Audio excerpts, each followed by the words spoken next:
2023년 6월 10일 이정훈입니다. 이재명이라고 하는 대한민국 제1당의 대표가 싱하이밍이라고 하는 중국 대사 관저를 찾아가서 북경 오리를 얻어먹고 어쩌고저쩌고 한 거에 대해서 제가 굉장히 분노하는 방송을 했었습니다. 그리고 싱하이밍은 페르소나 논 그라타, 기피 인물로 추방을 해라라는 주장까지 했었습니다. 그리고 이재명이는 저 정도의 국량 갖고는 대한민국을 이끌 만한 인물이 도저히 안 된다. 육법전선은 달달 외워서 변호사가 됐는지 모르지만 국제정치와 안보 문제에서는 완전 문외한이다. 이런 심한 주장을 했었습니다.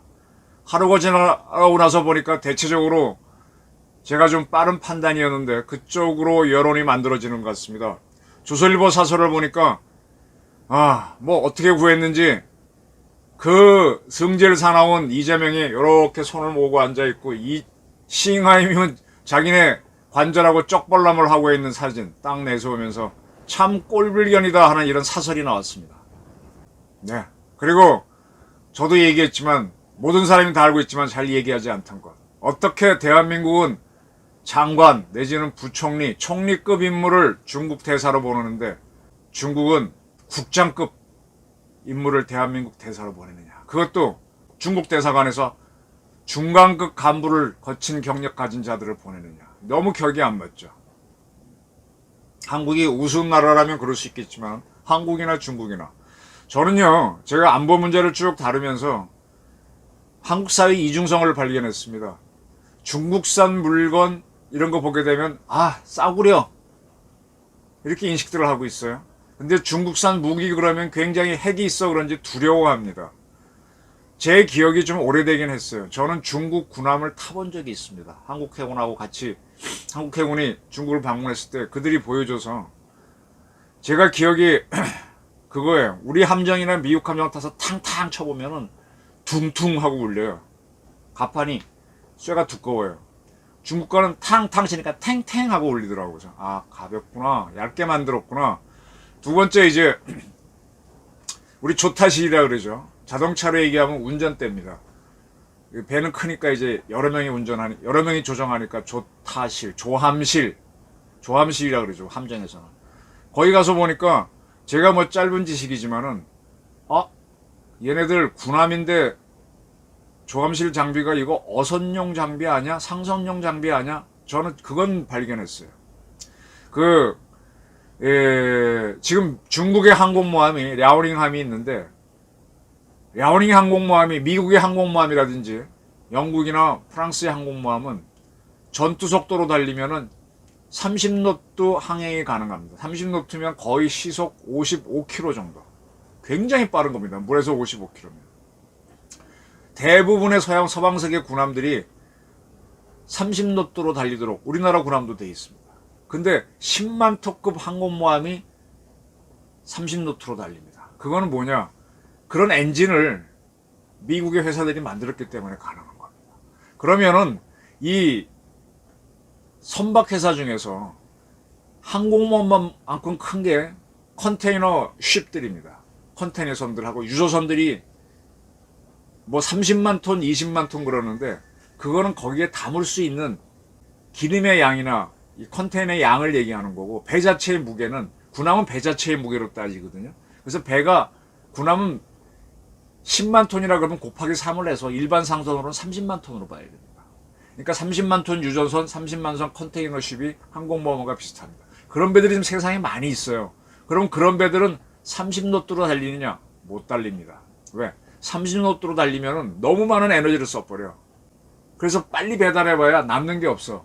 그래서 보통의 컨테이너십이나 유조선들은 한 16노트, 15노트. 그것도요. 군함은 작전 때문에 빨리 가다가 천천히 가다가 막 이렇게 급발진, 급수dob을 하는데 이건 천천히 가야만 우리 자동차도 운전할 때 한 고속도로에서 일정한 속도로 가야지 밟았다 놨다 하면 기름 많이 먹잖아요. 그런 원리입니다. 그리고 그 엔진 자체가 군용 엔진과 달라서 30노트의 파워를 못 냅니다. 중국의 항공모함 랴오닝함은 한 4만 톤급 되는데 거기에 탑재한 엔진은 바로 컨테이너 함에 들어가는 그런 민간 엔진입니다. 그래서 속도가 미국 항공모함만큼 안 납니다. 따라서 잠수함하고 중국의 랴오닝 항모가 붙으면은 미국의 항공모함은 중국이 또는 뭐 러시아 잠수함이 따라와도 잠수함도 물속에서 한 30노트까지 달려요. 근데 이것도 도망가면 30노트니까 못 따라오는 거예요. 어뢰를 쏠 수 있을 만큼 못 따라가는 거예요. 가까이 가야 되는데 중국의 랴오닝 항모는 대한민국의 잠수함들이 마음먹고 따라가서 추적해서 잡을 수 있다는 얘기입니다. 이게 중국 무기의 현실입니다. 중국 기술의 한계입니다. 배도 보면은 얇게 만들고 헬기도 중국 구축하면서 헬기 봤어요. 근데 우리의 링스 헬기에 비하면 훨씬 작고 얘네들이 모양만 갖췄지 뭐라고 설명해야 되나. 저기 남미에 가게 되면은 원주민들이 있습니다. 원주민들이 고산 쪽에 사는 마야의 후손인지 뭐 그건 모르겠어요. 안데스 산맥에 사는 사람들. 그 사람들이 보게 되면 아주 정상적으로 똑같이 보여요. 물론 이제 문화 차이는 있지. 그런데 그 사람들이 왜소합니다. 키가 남자도 160이 안 나고 여자도 150이 안 나옵니다. 이런 사람들은 저기 대만에 가도 보게 되면 대만 고산 쪽도 원주민들도 키 작을 외자 외인들이 있습니다. 이런 외인들이 우리 역사에서 일본에서 왔다 그래서 그 일본도 그런 외자를 쓰는데 이 자연적 환경에 따라서 사람이 적응하다 보면은 일반 사회 사람하고 모양은 똑같은데 작아집니다. 그리고 제가 그 전에 북유럽에 가보면은 저도 키가 180이 넘거든요. 근데 그 친구들은 제가 보통이에요. 굉장히 커요. 근데 그렇다고 해서 거인증으로 보이냐? 그러지도 않습니다. 이게 무슨 얘기인가 하면 이 같은 모양이더라도 큰 게 있고 작은 게 있거든요. 단순히 몸무게 무거운 게 아니고 네. 이 무기에 있어서도 같은 무기인데도 이 급수가 달라요. 저는 미제 무기하고 한국제 무기는 미제 무기하고 거의 비슷한데 중국 거는 얘네도 구축함이 50척이 있지만 얘네들은 질이 떨어지는구나. 저는 그렇게 봅니다. 그래서 중국 거는 저는 그렇게 두려워하지 않습니다. 물론 핵은 별도로 봐야 되고 중국 무기가 우스워도 걔네 총알이 날라와서 저한테 맞으면 저도 죽습니다. 그건 분명해요. 그러나 전체적으로 떨어진다. 그래서 중국을 너무 두려워하지 말라는 얘기입니다. 지금 싱하이밍이가 뭐 중국몽을 어쩌고 저쩌고 하면서 이재명을 가르쳤잖아요. 나이도 젊은 친구가 60 다 돼가는. 근데 이재명은 듣고 왔어. 참 그게 이제 이재명 씨는 그렇게 하는 게 누차 말씀드렸지만은 후쿠시마 방류수 갖고 떠들면은 자기네 표가 유리할 것이다 해서 전략적으로 하는 건데 그래도 그렇지 싱하이밍하고 그렇게 하는 바람에 오히려 더 불리해지고 있습니다. 자, 싱하이밍은 이번 기회에 한국에 대한 싫은 소리 다 하자. 아주 벌을 주자는 그런 작전으로 나왔는데 여기에 대해서 우리 외교부가 굉장히 강경으로 나오면서 그를 불러서 경고를 했습니다. 초치를 한 거죠. 네. 좀 더 심하게 되면은 제가 누차 말씀드렸지 페르소나 논 그라타 그래서 추방을 하는 게 있습니다. 과거 YS 시절에 우리 국가정보원이 이제 화이트 요원들을 대성안에 보내죠. 그때 외교부 참사관 역할로 나가 있던 조 아무개 사실은 그때는 안전기획부 안기부 요원이죠. 외교부 요원으로 나갔던 사람이 러시아 외교부의 한국 담당 국장을 매수했죠. 그래서 북한 정보를 빼내다가 거기에 이제 비밀 경찰인 러시아의 비밀 경찰인 FSB에 걸렸죠. 그래서 그 조성우 씨죠. 그분은 외교관이니까 면책 특권이 있으니까 러시아가 추방해 버립니다. 페르소나 논 그라타. 그리고 우리 조 참사관이 매수했던 러시아의 국장은 뭐 무슨 죄지? 외국인은 아니니까 간첩죄는 아니고 뭐 기밀누설죄로 해서 굉장히 많은 형량을 때렸습니다. 거기에 대해서 우리 측에서도 이 러시아 주한대사관에 SIB인가 그 걔네 해외 공작하는 정보기관 요원이 와 있어요. 그 친구를 우리도 맞추방했었죠. 맞추방했습니다.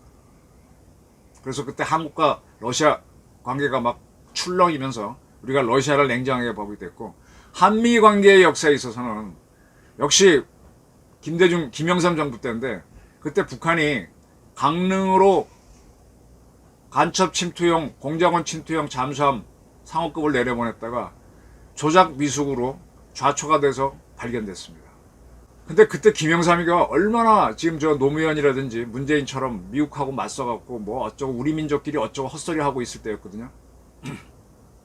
통상적으로 미국이 북한에서 잠수함 나오는 거는 한미연합체제이기 때문에 정보를 줍니다. 그 정보를 안 줬어요. 일단 잠수함이 항구에 있다가 사라진 건 알려주거든. 안 알려줬어. 그래서 그걸 알아봐라 그러니까 워싱턴에 가 있는 우리 정식 외교관으로 가 있는 백동일 무관, 해군 무관이 그걸 알기 위해서 뛰어다니죠. 뛰어다니는데 누굴 도움을 받느냐? 미 해군 부에, 미국은 육군부, 해군부 따로 있고 그 위에 국방부가 따로 있죠. 해군부에 한국계 아메리칸으로 있는 로버트 킴을 도움을 청하죠. 그래서 로버트 킴이 한국이 북한 잠수함에 침투를 당했다니까 자료를 줍니다. 근데 그거를 딱 보고 있던 FBI가 체포를 해서 로버트 킴은 그 후에 한 징역 7년 이상을 받게 되죠. 굉장히 오랫동안 수감 생활하고 이 백동일 무관은 페르소나 논 그라타 그래서 추방을 해버립니다. 한미 관계도 그렇게 했습니다. 왜냐? 미국의 국익을 침해했고 미국의 주권을 침해했기 때문에 동맹 관계임에도 불구하고 백동일 대령을 추방했고 그로부터 백동일 대령은 절대로 미국을 못 가는 사람이 됐습니다. 저는 백동일 대령 이야기를 신동아에 상세하게 쓴 적이기 때문에 또 공작이라는 책에도 썼기 때문에 제법 많이 알고 있습니다. 아까 조성호 참사관 맞추방 사건도 역시 다뤘던 거라서. 자, 지금 싱하이미가 이재명한테 떠든 얘기는 대한민국 주권 침해이고 건방에 건방을 더한 겁니다. 이런 자들은 페르소나 논 그라타 쫓아버려야 됩니다. 우리 외교부에서도 굉장히 강하게 나오고 있습니다. 이제 저야 뭐 개인이니까 이런 얘기를 빨리 하겠지만 외교는 좀 더 봐가지고 페르소나 논 그라타 할 수 있고 그렇게 해서 한국과 중국 관계가 이제 같이 가기 어려워졌어요. 이제 중국에 투자한 분들이 많아서 그래도 중국 그랬는데 어려워졌습니다. 자, 이제 현실 문제로 돌아오겠습니다. 지금 북한이 쏜 천리마 1형 발사체를 우리 해군이 인양하는데 빨리 한다 그러더니 이제 못하고 있습니다. 어청도 서쪽 200km 해상에 76m 바다에 가라앉아 있다는데 못 건지고 있어요. 물살이 빨라 그렇습니다. 그런 사이에 이 현장으로 중국도 시앙양청 이게 영어로만 써놓으니까 정확하게 모르겠네요. 한자로 어떻게 되는지. 중국의 조사선입니다. 우리는 이런 조사선이 한바다 홍가 뭐 이런 배들이 있어요. 우리도. 그 배를 이쪽으로 보내고 있답니다. 아마 한국 해군이 작전하는 거를 중국에 있는 해안 레이더로는 지구가 둥글기 때문에 멀어갖고 안 보일 겁니다. 그래서 아마 중국이 정찰기를 띄워서 하늘에서 바다를 촬영해가지고 이쯤 되겠구나. 그리고 이제 우리 해군 함정들이 가서 작전하고 있으니까 거기서 무전을 때릴 거 아닙니까? 무전을 나오는 전파를 잡고 여기쯤이 되다 하고 달려오고 있는 걸로 보입니다. 저는 처음부터 해군이 빨리 건져내기를 원했는데 기술적으로 어려움이 있는 걸로 보여요. 이렇게 되면은 그거는 좀 염려하고 있어요. 북한이 우리 해군이 작전하는 그 수역을 향해서 못 건지도록 미사일을 발사할 수도 있다. 국제정치는 냉정한 겁니다. 그 다음에 중국도 북한을 위해서 중국 해군이 달려올 수도 있다. 그래서 저는 이 북한 천리마 이력 인양을 놓고 한국, 중국 해군 간에 한바탕 싸움이 벌어질 수도 있다는 걸 예측을 하고 있었는데 지금 중국이 해군까지는 아니고 해양조사선 시앙양청호를 근접시키고 있답니다. 그러니까 우리가 빨리 건져서 해야 되죠. 중국도 이제 우리를 엿먹이려면은 거기는 니들 영역이 아니야. 한중 잠정주치 수역이니까 우리도 할 수 있어 하고 들어오게 되면 싸움이 벌어지기 때문에 사실은 우리 이함대하고 해군 작전사령부에서 상당한 전투함을 보내고 대기하고 있어야 됩니다. 우리가 천리마 일형을 건지려고 하는데 중국 잠수함이나 뭐가 와서 폭내를 터뜨려서 이 북한 위성을 폭파시킨다면 우리로서는 개망신이고 그렇게 할 소지도 있습니다. 물론 한중 관계는 더 나빠지죠. 이게 국제정치라는 얘기입니다. 북한이 직접 하면 좋겠지만 그 힘이 딸리고 능력이 없으니까 중국에 부탁하는 거예요. 이 중국을 똑바로 봐야 되고 우리는 물론 중국하고 국교를 맺었기 때문에 뭐 전쟁하자 이것까지는 아니죠. 그러나 중국이 우리를 박근혜를 탄핵할 때부터 조직적으로 움직였다는 건 제가 그 당시에도 보도했었고 한국을 일부러 문재인한테 혼밥을 줘가면서 꼼짝 못하게 붙잡으려고 하는 그 범죄형 사람들이 보게 되면요 상당히 기가 세죠. 그 길을 이용해서 꼼짝 못하게 잡습니다. 자기 편 사람들. 그렇게 해서 부하처럼 부리게 되는데, 전형적으로 북한의 대남 이 요원들이 우리 측하고 이렇게 대화할 때 보면 그런 식으로 나와요. 그 이재용 삼성회장 보고 냉면이 목구멍으로 넘어가셨습니까? 이러면서 탁탁 약을 올리면서 잡는 겁니다. 사실은 이번에 싱하이밍이 이재명을 향해서 그렇게 얘기한 거예요. 저는 저런 이재명에 대해서 북경오리가 목구멍에 넘어가십니까? 이렇게 말하고 싶을 정도로 화가 나는데, 사실은 저렇게 이재명을 호구로 해서 잡는 겁니다. 그래서 아바타처럼 부리는 겁니다. 범죄인들이 일반인들을 딱 잡는 심리적 방법이 있어요. 거기에 걸려들고 있는 겁니다, 이재명. 그 중국은 계속 그런 식으로 도발을 해서 우리를 얼검매서 꼼짝 못하게 할 것이고, 이걸 끊어내는 방법은 뭐냐? 한바탕 쌈질을 하는 겁니다. 싱하이밍부터 쫓아내야 되는 겁니다. 그리고 중국 배가 오기 전에 건져내고, 오게 되면은 중국 배를 먼저 칠 수는 없지만 우리 배에 가서 들이박는다든지 여러 가지 방법으로 박살을 내야 됩니다. 중국을 두려워하지 마십시오. 중국이 들어오면 북한을 못 다룹니다. 거칠게 중국을 다뤄야 됩니다.